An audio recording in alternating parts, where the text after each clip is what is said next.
దీని స్పెషాలిటీ ఏంటంటే 365 రోజులు కాస్తూనే ఉంటుంది. ఇప్పుడు పండుంది చూసారా, పండుతున్నాయి, ఇంకా కాపు ఉంది. అక్కడ పూత పూత చూసారా, మీరు చూడొచ్చు ఇక్కడ చక్కగా పూత, హాయిగా పూత. అవి కాకుండా పిందెలు, ఇగో పిందెలు రెడీగా ఉన్నాయి. ఒక పూత, పిందె, పళ్ళు రెడీగా ఉన్నాయి. ఇది తైవాన్ మామిడి, తైవాన్ నుంచి వచ్చిందనమాట. దీనికి ఏంటంటే దీని స్పెషాలిటీ 365 రోజులు దీనికి కాపు ఉంటుంది.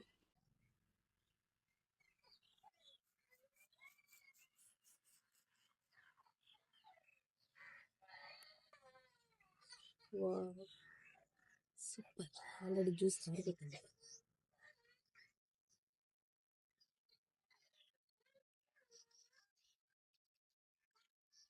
టేస్ట్ బాగుంది, చాలా బాగుంది.